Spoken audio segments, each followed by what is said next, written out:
ce que nous enseignent les assemblages de coléoptères, ce que nous enseigne l'évolution des assemblages de coléoptères fossiles sur l'histoire holocène d'une petite île méditerranéenne, l'île de Cavallo. Alors cette île se trouve... Qu'est-ce qu'il faut faire ?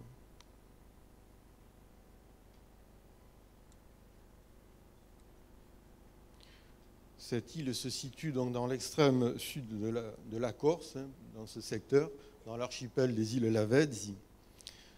Alors cette île est actuellement soumise à un très fort développement touristique avec énormément de résidences secondaires, construction d'un port également, construction d'une piste d'aérodrome que vous voyez ici, qui est actuellement désaffectée mais qui a profondément perturbé le milieu. Alors c'est pas ça qui nous a attirés sur cette île en fait, évidemment, c'est la présence d'un tout petit étang qu'on distingue ici dans l'extrême nord de l'île, dans l'étang du Greco. Et on s'est demandé si cet étang pouvait recéler des archives sédimentaires susceptibles de nous renseigner sur quelques grandes perturbations qui ont impacté ces îles méditerranéennes au cours de l'Holocène. Par exemple, le néolithique, après les travaux de Jean-Denis Vigne, on sait que la quasi-totalité des vertébrés autochtones ont été remplacés par des espèces introduites lors du néolithique, donc un bouleversement considérable. Et on s'est demandé si les communautés d'insectes avaient enregistré quelque chose de comparable. Autre facteur de perturbation, autre impact majeur, c'est la remontée du niveau marin dans la partie ouest du bassin méditerranéen, qui est indiqué sur ce diagramme. Alors, il est clair qu'un tel phénomène a dû agir sur les assemblages d'insectes, sur les communautés d'insectes. Vous voyez le niveau marin représenté sur cette figure-là, il y a 8000 ans. Les îles étaient beaucoup plus vastes et quasiment connectées avec le sud de la Corse. Bon, il est clair qu'entre une telle remontée a dû jouer un rôle important sur la faune. Alors le marqueur qu'on a décidé d'étudier, ce sont les coléoptères. Ce sont des animaux qui sont abondants dans la plupart des sédiments holocènes, sinon quaternaires, dont qu'il est possible d'identifier dans la plupart des cas jusqu'à l'espèce, qui ont des exigences écologiques très précises et qui répondent rapidement aux changements climatiques. Donc c'est un marqueur extrêmement intéressant. Et de plus, il ne donne pas simplement une image du site de dépôt lui-même, il donne une image beaucoup plus large des paléo-environnements. Alors le carottage s'est effectué immédiatement en arrière du cordon dunaire qui sépare l'étang de la mer, au moyen d'un carottier russe qui est représenté ici. On a étudié principalement, comme je l'ai dit, les assemblages de coléoptères. Voilà par exemple un échantillon, ça vous donne une idée de la richesse en fragments d'insectes de ce sédiment. Alors ça c'est assez inattendu parce que l'étang actuellement ne paye pas de mine, c'est un peu un dépotoir et il reçoit les eaux de ruissellement de tous les jardins et de toutes les villas qu'il y a autour. Mais bon, la richesse de ces sédiments en coléoptères était tout à fait remarquable. Alors on a également étudié le pollen, les macrorestes de plantes, on a fait quelques analyses géochimiques. Et alors ce qui est intéressant aussi, c'est que le modèle d'âge montre que la base de la séquence est datée de 7000 ans, de 7000 BP, donc on n'imaginait pas une séquence aussi longue chronologiquement dans un étang aussi petit. Et on note aussi que dans la moitié supérieure de la séquence, les sables marins sont très abondants. Alors on a essayé de reconstituer la dynamique de cette zone humide en suivant l'évolution de quelques marqueurs, aussi bien des insectes, je ne sais pas si on voit très bien là, qui sont soulignés, que des taxons de plantes qu'on a regroupés en fonction de leur habitat selon un code de couleur. Et on se rend compte que dans la phase initiale, qui correspond à peu près 7000 à 5500 BP, pour un niveau marin de l'ordre de -6 à -3 mètres, les insectes et les pollens traduisent un étang d'eau douce avec une faune et une flore très diversifiées, dont dans cette partie de la séquence. Dans la phase suivante, on a un changement assez marqué des conditions, donc pour une remontée pour un niveau marin de l'ordre de -3 à -1 mètre. Et on a entre 5500 et 3100 des indices d'augmentation de la salinité, en particulier cette courbe de plantes des amarantacées, donc principalement des salicornes, qui sont des plantes halophiles. Et on a également ce pic-là, qui est un pic de foraminifères, qui traduit certainement une connexion avec la mer, à peu près vers 3700 BP. Dans la troisième phase, on a à nouveau un changement qui traduit probablement l'édification d'un cordon dunaire entre l'étang et la mer, et qui est marqué par l'apparition d'une courbe significative de tamaris, des arbres qui sont toujours présents actuellement sur le cordon littoral. Et donc ça se situe pour un niveau marin proche du niveau actuel, entre 0 et -1 mètre, pour une période qui va entre 3100 et 345 BP. Alors moi, à mon avis, cette phase est aussi une phase d'instabilité environnementale, et je pense que ce cordon littoral a été interrompu par des phases de tempête. Et d'ailleurs, c'est assez amusant de voir que sur une carte qui date de 1800 et quelques, le cordon littoral est indiqué comme interrompu. Donc je pense qu'il y a eu, lors de tempêtes, une interruption de ce cordon et pénétration d'eau de mer dans l'étang. Et donc alternance de phases d'eau salée et de phases d'eau douce. Et ça, évidemment, c'est un facteur extrêmement perturbant pour les communautés d'insectes.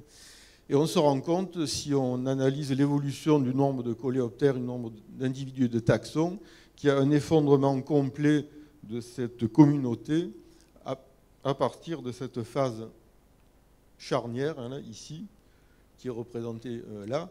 Donc quasiment disparition de près des 2/3 des taxons. Donc certainement lié à cette alternance de phases marines et de phases d'eau douce. Alors à mon avis, ce n'est pas la seule perturbation qui a agi sur ces coléoptères. Je pense qu'il y a également eu une rétraction évidemment considérable de la superficie de l'étang. Et ça, c'est suggéré par une espèce de coléoptère très, très particulière qui s'appelle le Protapalocrus flavolimbatus, qui est actuellement présent dans les grands étangs de Camargue, du delta du Rhône, où il est associé aux phragmites. Donc c'est une espèce de grands étangs qu'on n'imagine absolument pas dans un minuscule site comme l'étang du Gréco. Et donc je pense que la disparition de cette espèce, qui était présente dans la partie inférieure de la séquence et qui disparaît dans la moitié supérieure de la séquence, traduit la réduction de la superficie de l'étang en même temps que lié à la remontée du niveau marin. Alors est-ce que ce scénario est valable pour l'ensemble des zones littorales dans le secteur? Ce n'est certainement pas le cas. On a commencé à étudier un autre site qui s'appelle l'étang de Canouta, qui se trouve dans le nord de la Corse, dans la région des Agriates. Et là, le scénario est complètement différent. On a un étang qui est dans un très large bassin versant. Et à notre avis, ce large bassin versant a amené un apport lié à l'érosion, un apport de sédiments qui a favorisé la progradation de la plaine alluviale et son isolement et l'isolement du marais par rapport à la mer. Donc on voit que dans des conditions géomorphologiques différentes, on n'a pas du tout la même histoire que sur l'île de Cavallo, qui est une île sans relief pratiquement et de petite dimension, et où là, évidemment les zones humides littorales sont beaucoup plus sensibles à la hausse du niveau marin. Alors voilà quelques images de ces assemblages de coléoptères, aussi également un trichoptère, qu'on a obtenu dans nos sédiments corses. Donc vous voyez la diversité de formes, la qualité de conservation de ce matériel également. Et donc, pour en savoir plus, je vous suggère la lecture de cet article qui est paru dans la revue Paléo 3 il n'y a pas longtemps et qui reprend donc à peu près ce que je vous ai raconté, plus en détail évidemment. Et je vous remercie pour votre attention.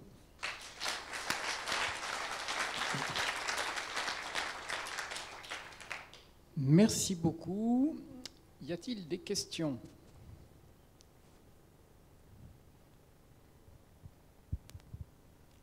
Merci. Vous avez carotté, si j'ai bien compris, en bordure du cordon dunaire. Immédiatement en arrière, côté étang. Et vous n'avez pas voulu carotter dans l'étang? Est-ce que c'est possible? Est-ce que ça sera intéressant? Eh bien justement, ce serait intéressant parce que là, on a carotté avec un petit carottier russe, parce que bon, c'est assez compliqué pour aller sur ces îles. Et donc, c'était surtout un carottage exploratoire, je dois dire. Donc, on a été quand même surpris de voir les résultats. Et j'ai toujours l'intention, effectivement, de reprendre cette étude avec des moyens un peu plus performants, quoi, voilà. Et je pense qu'on doit remonter encore plus loin dans le temps, en s'installant plus dans le centre. Voilà. Mais on n'avait pas le matériel pour ça. Ok, on peut discuter alors. Voilà, ce serait à refaire, oui, je pense.